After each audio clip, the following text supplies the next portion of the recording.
Looking at your scores here, the first time around you didn't do good on that one, but when you came back, you did good on the retake.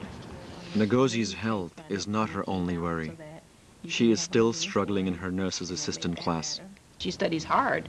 If you ask her, she's able to answer some of the questions, but when she sees it on paper and it's written in a certain form, it throws her off. Or if you go in and the patient has a Foley, you know what a Foley is? It's a strong possibility that Ngozi could fail this class. But if she passes the final, then she has a fighting chance to make it through the program. Have a nice weekend, Ngozi. Study, study. Okay. Back in Nigeria, you have your parents, your sisters. They'll take care of your kids for you. You can go any place you want to go. But here, nobody, no way. When I come back from work, I take care of my kids, no time to read, nothing. When I failed my first test, Israel asked me, Ngozi, did you make your test today? I said, yes. I lied to him. I said, yes, I made it. He said, sure? I said, yes. I was scared because I know you will be annoyed with me. Sit somewhere. Later, and I told him I wasn't doing well in the class. He said, I have to help you. If I don't help you, there's no one that can help you.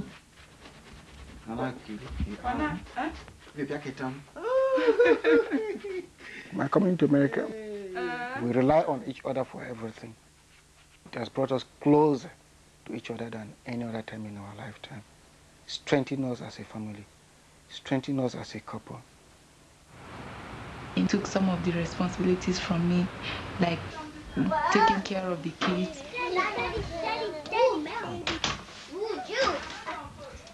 Sometimes he cooks and then do the laundry. Then he asks me to read. Go and read. I want you to pass your exam. I want you to make it. When I go to the class, I'll make it. I'll do it. I can make it here too.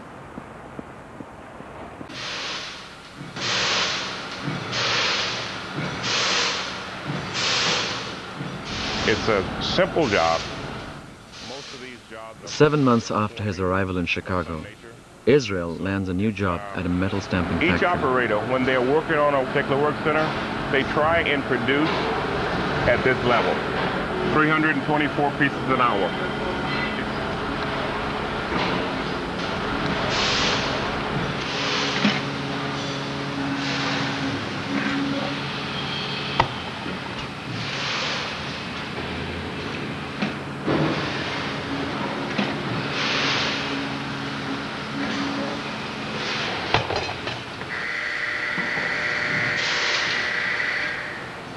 The job has been really hard on me.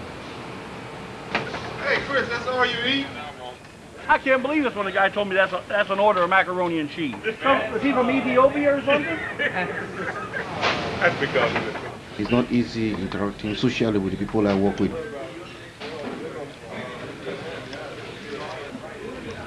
You greet them, they don't answer you. You don't need a soothsayer to tell you that this person doesn't like you.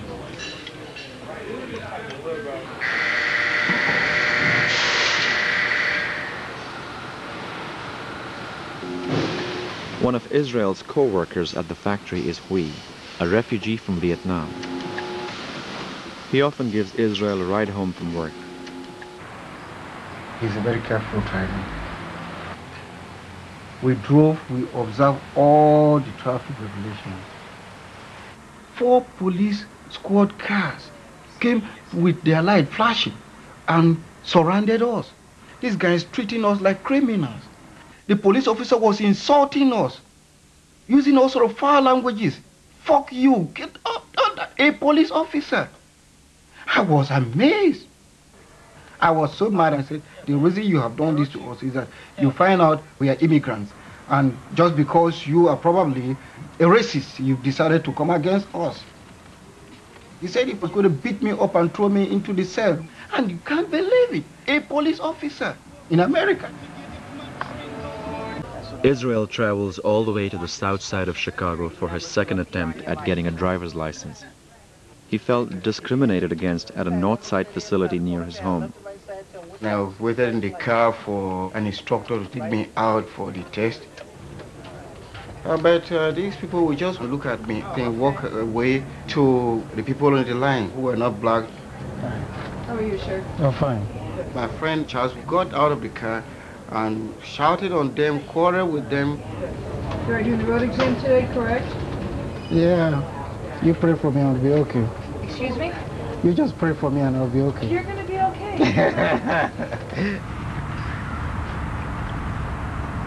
I asked for one thing. You give me instruction. Let it not be an immediate instruction that will just... Oh, no. I'll give you plenty enough time. Okay? Oh, I just wondered. Pull over against the curb under this tree and put your car in park.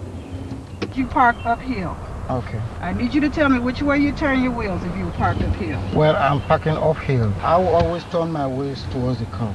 For uphill? Yeah, for uphill. That is if I'm parking down here. As I'm up here, parking down here. My car is facing up. If I'm parking down here.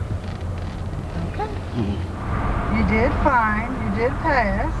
Okay, I did give you a few points though. Okay. Uphill parking, you turn your wheels to the left. Down here, you turn to the right. You had them opposite. Okay. Okay, you're all set. Thank you. Okay, you're welcome. You're welcome. Okay. Smile. All right, you can go have a seat and I'll call you when it's ready. You're born here in Chicago? Yeah. I'm from Africa, Nigeria.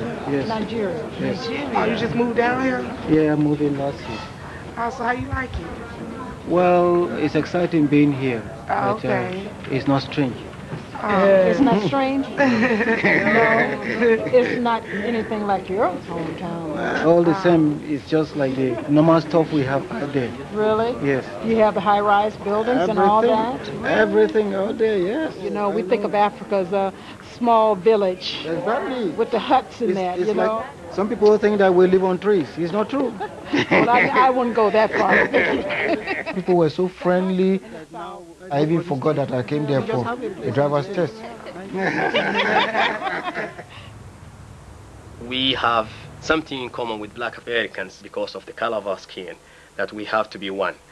But also there's a differences between the Africans, immigrants and refugees, and African Americans, and that is the culture. We have very different culture. Some African Americans might be confused whether they will learn the African culture they were brought from 400 years ago, or keep the European culture they live in. And half a pound of crushed chopped basil. Sometimes they ask stupid questions, like, do they really wear clothes in Africa? And I feel sad. I always tell them this is what the white people want you to believe. Like Israel, Berine recently came to America from the Ogoni refugee camp in Africa. She once owned restaurants and a cooking school back in Nigeria. Now she juggles 3 part-time jobs as a cook's assistant, a position she hasn't held since starting her career over 20 years ago. For the first 1 month, I felt really bad and humiliating. You're not taking a break today? Leaving early. Chef said we are leaving early. I had to do what I have to do to feed my children. My feeling is she's the one who's having a hard time. She's the sister of a very famous person, Ken Saro-Wiwa, who was hung by the Nigerian government. So maybe because of the name itself, she might think that she might deserve more than what she deserves now. Yeah, it's not time right now. We gotta get this out. Okay? Well, you know, the diplomas are wonderful and great, but then when reality hits, it's not so easy. Some of these refugees, I mean, you have doctors, you have lawyers, you have very educated people who come over here who start from scratch. None of their, like most of us, none of his diplomas mean anything. They don't mean anything. There you go. Wherever I go to work, I don't put my resume anymore. Beautiful.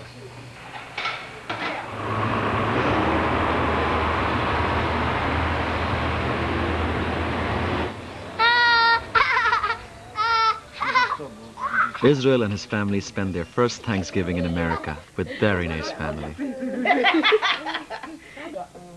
They are all from the same small village in Nigeria. I'm with my mother, Mama, and... Since we don't have a family here, nobody invited us, we don't know anybody here, let's have our own Thanksgiving. That's what we do in America. So, you know, we're part of it.